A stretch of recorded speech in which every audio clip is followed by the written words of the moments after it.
Today we are going to focus on antiderivatives as an areas. Now, integral calculus is mostly concerned with the area below the curve or a graph of a function. So there are many situations where the area can be interpreted in very useful way. So let's look at this case. For example, suppose that a car travels on a straight road at a constant speed of 40 meters, maybe miles per hour for 2 hours, right? For 2 hours. That means for 2 hours. That's t equal to 2 hours.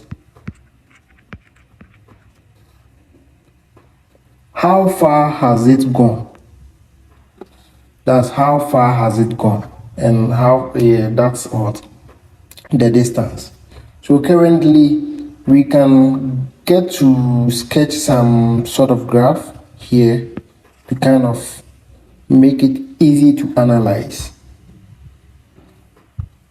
So upon sketching the graph, we can here 0, you can see maybe 0.5, 1, 1.5, and maybe 2.0, and maybe 2.5 going.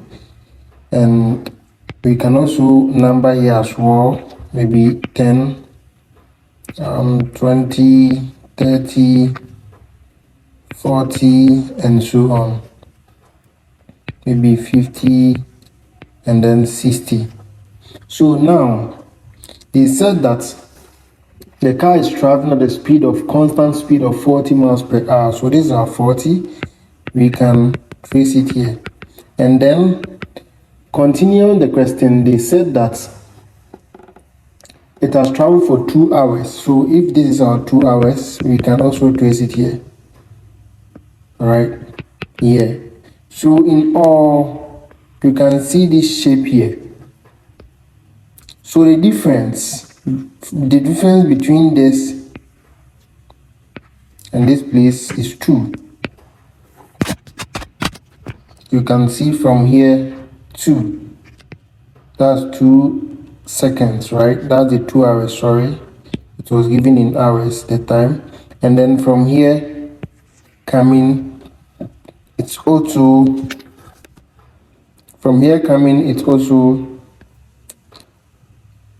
the speed. All right, that's the y-axis, which is what, 40. The difference, that's 40 minus 0, which is 40. Now let's see something. We all remember that distance is equal to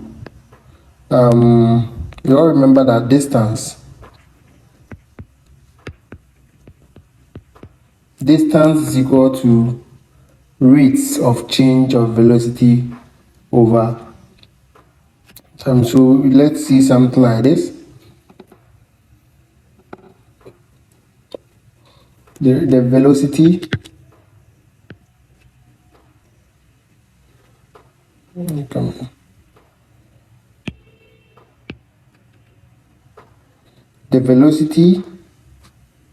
this is equal to the velocity times time, right? Distance is equal to the velocity times time. That's what I know you remember. So in this case, the car has gone, d equal to velocity is what, 40 miles per hour times 2 hours, which is going to give us what, 80 miles. Therefore, we can say that, or we can conclude that the car has traveled 80 miles. Then let's look at something here. Based on what we have done here, we can see that we are multiplying 2 times 40. And let's trace something here. You can see this figure is a rectangle. And since the figure is a rectangle, the area of a rectangle is equal to length times what? Breadth. And now our length is 2, and then the breadth is 40, and at the end we are getting 80 miles. But before we make any conclusion, I want us to get to know something small about a second case.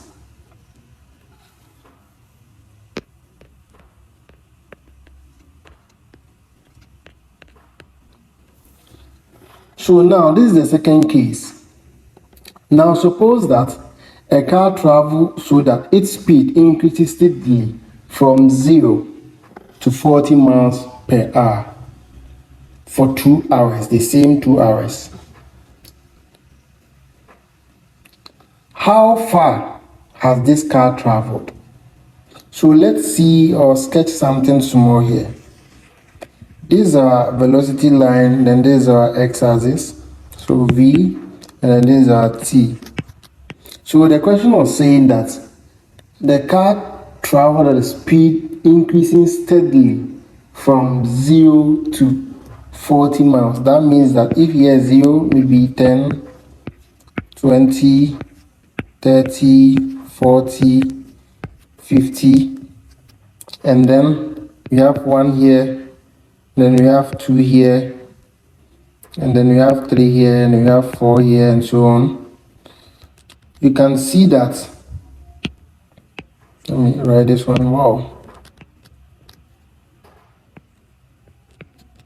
Yeah, so that's our t. So we can see that they say it's increasing steadily from 0 to 40 miles. So from here, right, it will go here. And then remember that these are 40. And then they said the car was going at 0 to 40 miles per hour for 2 hours. So we can trace our 2 hours here, right? We can trace our 2 hours here.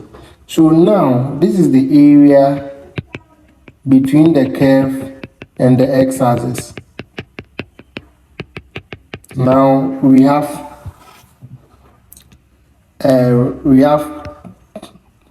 a triangle.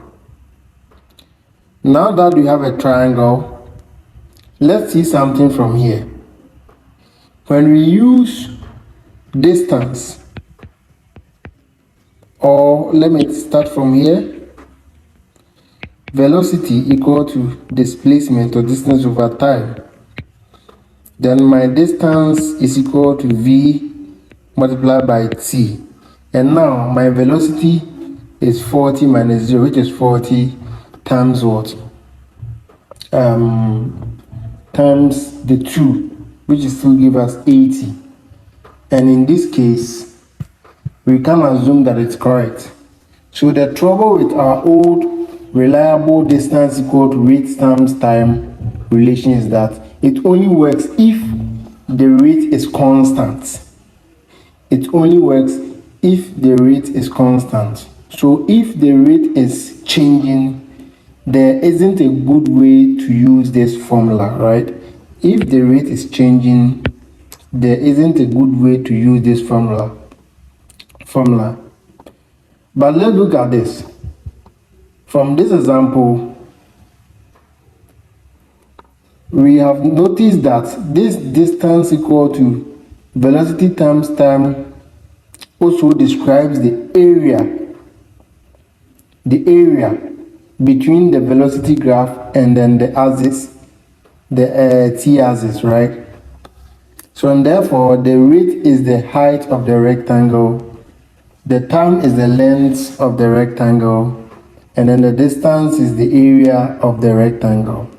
This is the way we can extend our simple formula to handle more complicated velocity questions like this.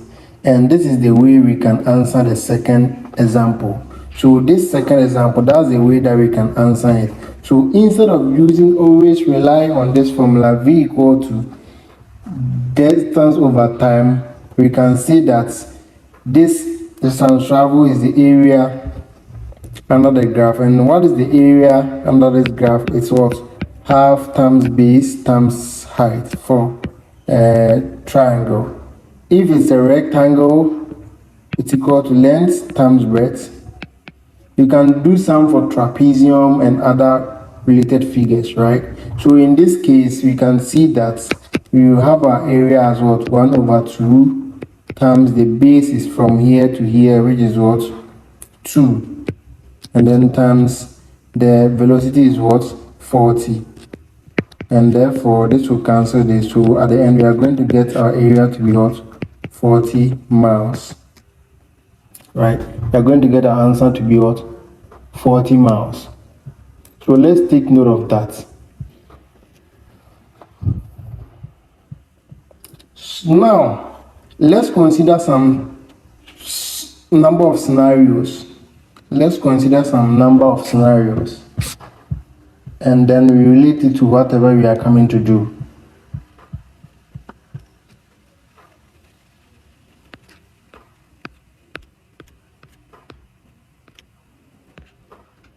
So the first scenario is a Chelsea cafeteria determines that for the first 50 pancakes produced, its cost is $40 per pancake. What is the total cost to produce 50 pancakes? What is the total cost to produce 50 pancakes? So in this way, we can see that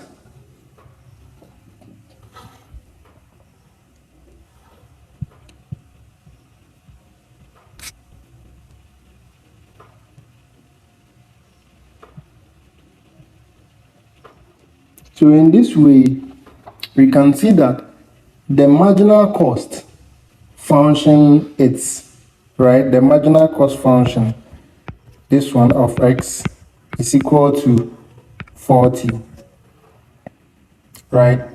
The marginal cost function of the one pancake is equal to 40.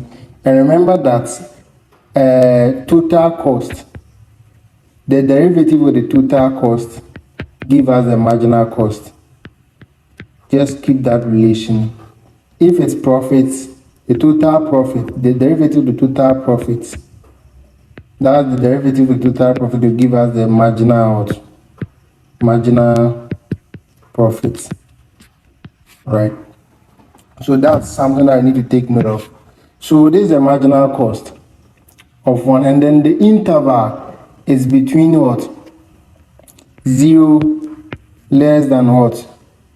Let me use t less than or equal to what? 50. So they are asking what is the total cost to produce a 50 pancakes. So based on that, we can mark off the 50 units along the x-axis, right? So if you draw a figure like this, it depends on how you want to trade it. So these are constant costs, right? This, let's say here 40. So you can see our marginal cost going here 40, and then here's 0. So they are asking us how much would that cost if they produce 50, right? So what do we need to do? So at the end of the day is the area under this graph, and the area is what? Now from here to here is 50 minus 0, and then here is what? 40 minus 0. So therefore our length times breadth will give us what? 50 times what? 40. And at the end of the day we are going to get $2,000 or $2,000 for producing 50 pancakes by the cafeteria. Thank you and see you in my next video.